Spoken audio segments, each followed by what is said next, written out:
Ladies and gentlemen, welcome back to the analysis of YOLENO TV. I hope you're well from wherever you're watching this channel. Now, I want us to go to a video that has been shared about a statement that Okiya Omtata released during a Senate proceeding. Mr. Speaker, sir, I reiterate my words that if really the President values this country, he should do the honorable thing, fall on his sword. President RUTO, fall on your sword and retain if you have to retain any order. Based on the content, it appears it was released after William Ruto had fired all his ministers. And when is that? It could have been on Friday, because on Thursday, that is the day the cabinet was dissolved.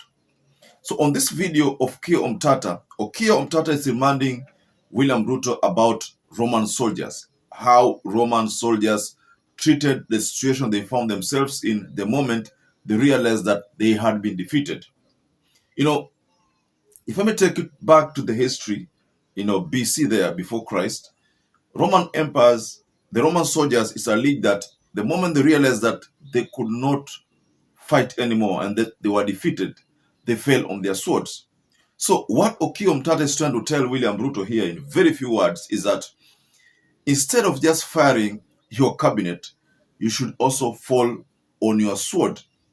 So I want us to go to this statement by Okiya Omtata. It's a very explosive one, and I have a backed up video here that I'll share with you, ladies and gentlemen, so that you can get to understand what Okiya Omtata told William Ruto.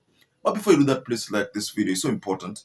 If you like this video, and I'm so grateful for everyone who has been liking our videos. I don't take that for granted. Subscribe to our channel if you've not subscribed before. And to existing subscribers, thank you so much for your support. Fall on your sword. That is the call from Okiya Omtata. In the previous video, I talked about siku za nyani za mwisho zikifika. Miti yote, siku za kufa zikifika, miti huwa inateleza. At the time I was giving that example in the previous video, courts had given a breaks to one of William Ruto's mega projects, big idea, the chief. Chief has always been at the heart of William Ruto. So the court said, revisit the regulations or we will term it null and void. So very, very big setback to William Ruto. But this analysis, ladies and gentlemen, that is not what I want us to discuss. I want us to discuss about Okiya Omtata's statement. And to start us with, please watch what Okiya Omtata said. The call of other things are here. I don't know if the cabinet has been dissolved or stuff like that. That is like putting balm on a wound. What we demand, and what I personally think is ready to happen, is that the entire Kenya Kwanza administration, led by Mr. Ruto, must vacate power. You cannot call the president Mr. Ruto. This is not a Kamkunji. This is the Senate of the Republic of Kenya. Proceed. Okay, I can call him Dr. Ruto. And President Ruto. I'm finishing. Dr. Ruto, His Excellency the President. Proceed. But he never ceased being a minister, so all those titles apply to him, if my English is correct. So I'm demanding that President Ruto vacates office as the only honorable thing to do. He's unable to balance our budget. It has collapsed. Everything around him is collapsing. So you cannot say that his juniors should bear the burden. The ball stops with him. They're trying to say that we go and have dialogue to assuage, to see I don't know how to distort what is happening, to do whatever, to see how. I just look at these people like prison guards who are fighting for who becomes the chief warden. Then they learn that there's a prison break.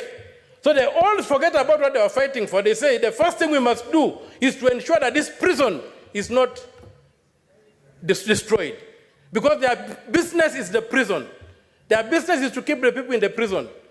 So they are now coalescing, forgetting about the fight they were having, who becomes the chief warden. Now they are saying the prison must be kept intact. We're not going to allow that.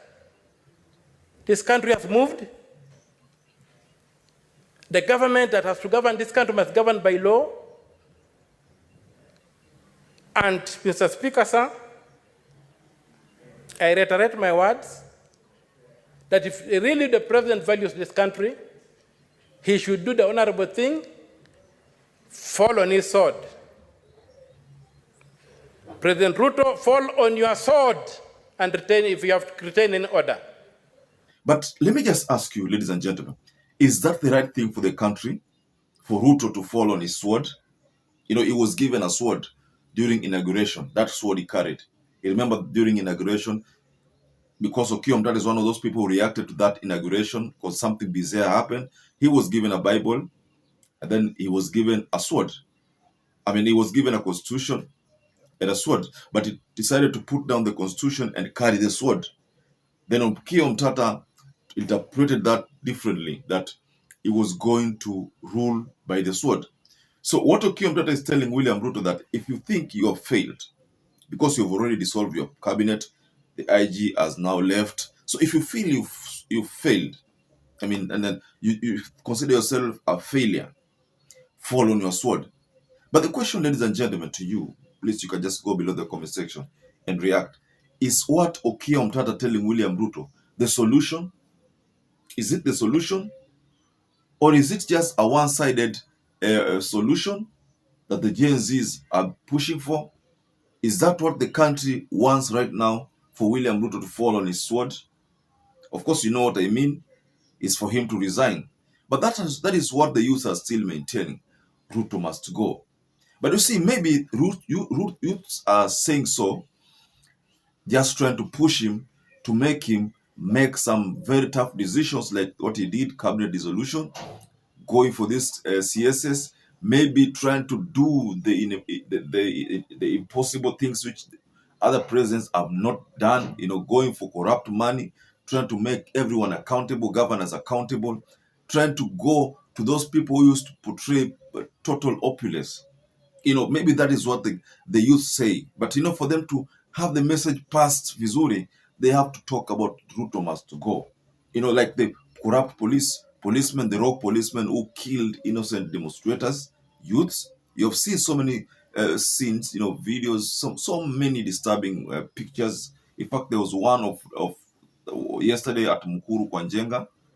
I don't want to talk about it much, but word has it that there were more bodies than the ones which were pronounced. I understand word has it that it's now more than 10, and it's not only female, like people like Mutai Ngunyi was saying. The people who were on the ground said they were also men. And the majority of those who were hacked and, you know, put in those sacks, majority of them were youths and ladies. That's the truth. But also men were found. But we also know that demonstrators were they were largely youths. So we don't know. Maybe what Mutai Ngunyi is telling us could be true, because Mutai Ngunyi talked about a Nigerian, talked about an example of a Nigerian who did the impossible to a 20-year-old lady, kidnapped, you know, did so much that made the lady die, you know. So maybe what Mutai Ngunyi is telling us is true, or maybe Mutai Ngunyi is just being one-sided again, not looking at this matter from both sides of the coin. You see, when you look at something from one side of the coin, it doesn't become, you know, fair. You must look at it from this side and this side. What if it's not the Nigerian person that Mutai Ngunyi is talking about? What if it is the police, the rogue police? What if that is the case? So there are so many questions, and little answers are coming forth from the government, but many questions are being asked from the youth. So what Okiya Omtata is trying to react to is basically trying to pass a message of the youth. If you remember a video we did about the alliance between Okiya Omtata, that video did well in this on YouTube. We got some considerable views. So if you remember that video talking about Okiya Omtata GENZ's alliance, with GENZs publicly allowed Okiya Omtata to be the person to grace the event, but he never uttered a word at the podium, because according to the GENZs, there was no politician who was supposed to speak, but they allowed Okiya Omtata to be there. So if you remember that video well, In that video, Okiya Omtata talked about big things. Then the subsequent roadside interview, he also mentioned about falling on Ruto falling on his sword, but he said Ruto must go. Because basically, we're not saying that he is not saying that Ruto to just go there at his office, aeke sword up, alafu anguke. That is committing suicide. That is not what Okiya Omtata is saying. Okiya Omtata is using that analogy of falling on your sword, keen to what the Roman empires encountered. I think it was if I may take you back to the history of Romans. Romans were, accused of always trying to dominate Germany. For those who understand history, then there is a story here about a forest. A forest that we call Teutoburg Forest, and there's the story of the Battle of the Teutoburg Forest that Romans wanted to capture it, beyond, so that they can invade the North Germany. But because they could not, they were defeated. And it's alleged that that was the last defeat. That was the only defeat that Romans had to experience. And word has it that because Roman soldiers did not want to be captured, because they knew after being captured they were going to be tortured, bullied, and ultimately killed. What they did, they decided to fall on their own sword because they had been defeated. So what Okiya Omtata is bringing here, the narrative that Okiya Omtata is bringing here, in very few words, is Ruto to fall on his sword. Because according to Okiya Omtata, he thinks that Ruto has failed. And even the Gen Zs who are demonstrating, they think that Ruto has failed. But the question is, does Ruto have a second chance? Do we always have a second chance? Can he redeem himself? If there are ways he can redeem himself, maybe you can go below the comment section there and tell us.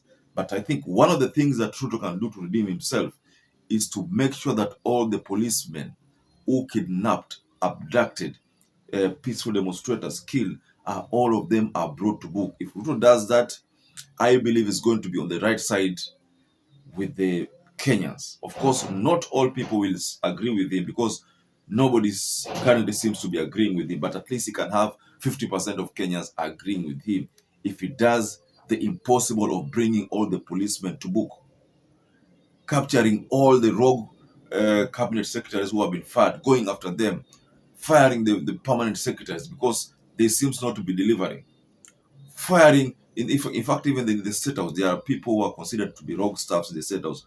Fire all of them. And these are things which the Gen Zs are talking about. Go for the loans which is alleged that they are fake loans. Deal with those individuals. Tenders which have been given to people who are not delivering, and they can confidently be called corrupt people. Deal with all those people. So I think that is the only way Ruto can be on the right side with Kenyans, at least 50%.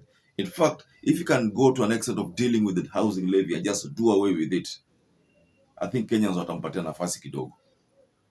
But if these are not done, then I think the right thing to be done is what Okiya Omtata is saying: fall on your sword. Well, to be honest, saizi Ruto ako kwa hali ngumu, because even the dialogue that he's calling for, nobody seems to be giving heed to, especially the youths. They are not ready to be party to it.